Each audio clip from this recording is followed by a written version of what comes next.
Steve Gomez, ABC News security contributor and former special agent with the FBI. Good morning, Steve. Good morning.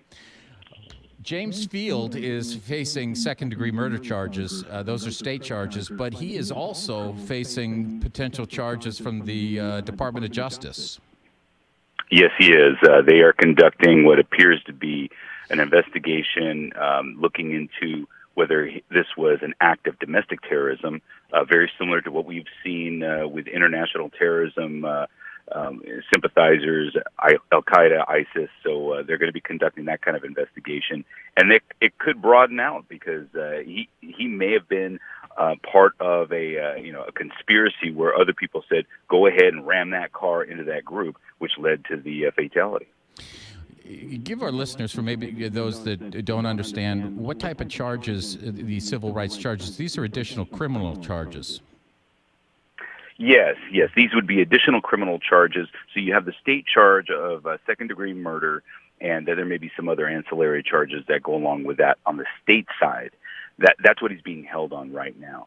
Then the federal investigators, the FBI and the Department of Justice prosecutors, are conducting their investigation, which is very similar. I mean, it's going to require the same evidence, the same fact gathering that they will be doing on the state side, and they'll probably be working together, but they'll be looking at charges, civil rights violations, under the premise that he rammed that car intending to hurt people that would fall in the category of a civil rights violation. There could be domestic terrorism charges where this is being done to influence a political objective.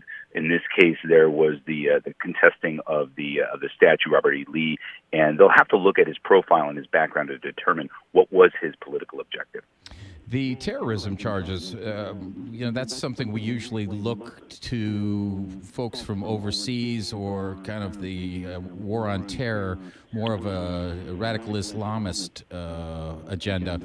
But it applies or can apply even for domestic terrorism like this, can it? Yes, it can, absolutely. And the most noticed or recognized domestic terrorism act here in the U.S. is the Timothy McVeigh bombing of the Oklahoma City building, back in the 1990s, right. I think it was. And that was the most horrendous act of domestic terrorism. So this would be very similar. It's not on that scale, thankfully. But as far as the But as far as the investigation and the potential for charges to be brought on him would fall into that category. And as you remember, Timothy McVeigh was not the only one that was charged. He was the one that drove the truck up to the building, but there was another individual that was charged, and there was another individual that was cooperating with the government. So the same thing is probably going to happen here as far as the federal investigation. Maybe in your experience as a former special agent, is this something that the FBI will look at as intently and intensely as it would international terrorism?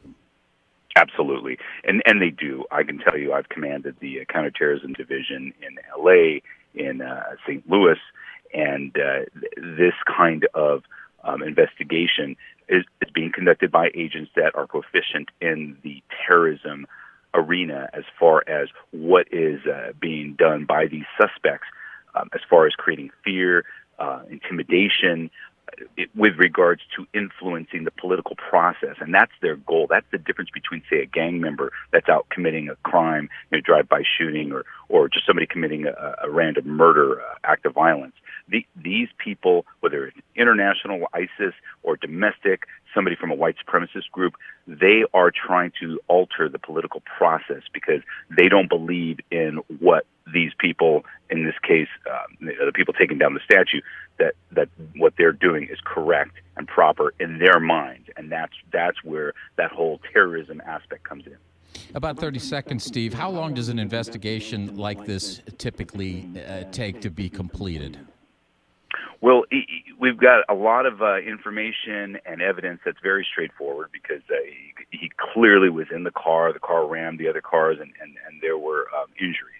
So you have that. However, the lengthier part of the investigation is going to involve reviewing and researching his background, his profile, his activities, his mindset. And that could go back many, many years, and he's fairly young.